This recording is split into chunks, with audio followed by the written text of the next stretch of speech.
ప్రభునందు ప్రియమైన మా బ్రదర్ బావ గారికి పుట్టినరోజు శుభాకాంక్షలు. ప్రభు మరి ఆయన జ్ఞాపకం చేసుకొని 65 సంవత్సరాలు మరి ఆయన జీవితంలో దొర్లించి 66వ సంవత్సరం కాబోలు 66 65 64 సంవత్సరాలు దొర్లించి 65వ సంవత్సరంలో దేవుడు వారికి ఇచ్చిన ప్రవేశాన్ని బట్టి ప్రభుని ఎంతగానో స్తుతిస్తున్నాము. మరి దేవుడి ఇంకా ఆరోగ్యం ఇవ్వాలి. ఆయన దేవుని యొక్క సేవలో చాలా తీవ్రంగా కష్టపడ్డారు. సుమారుగా నాకు దగ్గరగా ఒక 35 సంవత్సరాల నుండి అలాగో పరిచయం. ఈహెచ్లో ఉండగానే మా కృపను పెళ్లి చేసుకోక ముందే ఆయన నాకు పరిచయం. మేమిద్దరం కలిసి సేవ చేసాం ఏజెన్సీలో, అశ్వారాపేట ఆ ప్రాంతాల్లో మేము కలిసి పనిచేసాం ఒకే వేదిక మీద. మరి మంచి వాగ్దాటి, మంచి జోయల్గా దేవుని యొక్క వాక్యాన్ని చెప్తారు. ఒలివ ప్రార్థనా మందిరం వారికి ఆ సంగతి చెప్పక్కర్లేదు.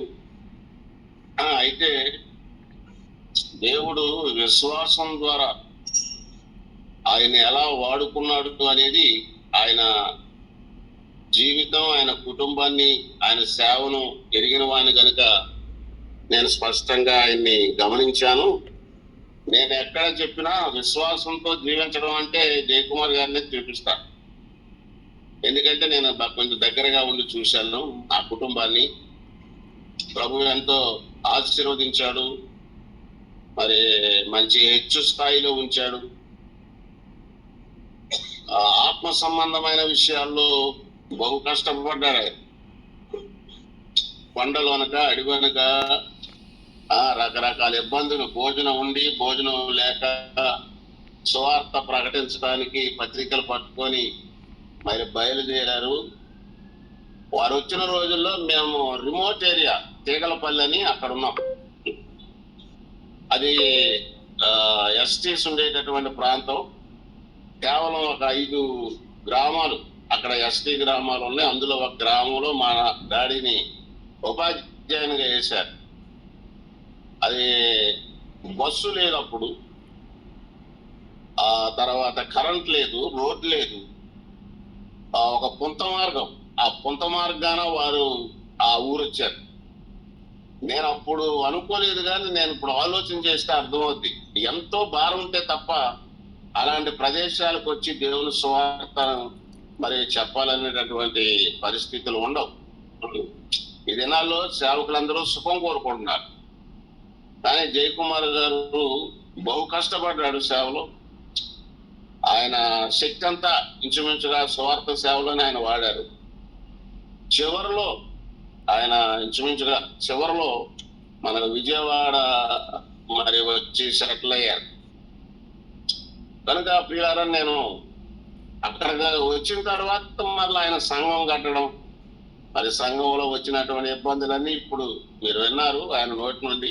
అది కూడా మీకు కూడా తెలుసు. మీ అందరికీ ఎంత ఇబ్బంది అయినా అద్దీంట్లోనో లేక బడిలోనో లేక ఎవరైనా గుమ్మంలోనో ఎలాగో అలాగ మొత్తానికి సంఘాన్ని మరి భారం కలిగి నిలబెట్టుకోవడానికి ఆయన పనిచేశారు.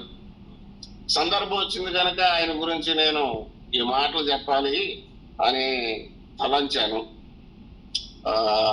సేవ, సువార్త భారం అనేది ఆత్మ వారిలో లేకపోతే ఆ విధంగా నిలబడి పని చేయలేరు. ఎన్నోసార్లు ఆయన దుఃఖపడ్డారు, కన్నీరు కార్చారు, ప్రార్థన చేశారు. సంఘం కొరకు, మందిరం కొరకు, మందిరం కూడుకోవడానికి స్థలం కొరకు ఆయన ఎంతగానో మరి తీవ్రంగా ప్రభు దగ్గర మొరపెట్టి ఉన్నారు. ఆ సంగతి మనందరికీ తెలుసు. మరి దేవుడు ఎన్నుకున్నటువంటి దాసులు ఎక్కడున్నా ప్రభు వారిని అలా వాడుకుంటాడు.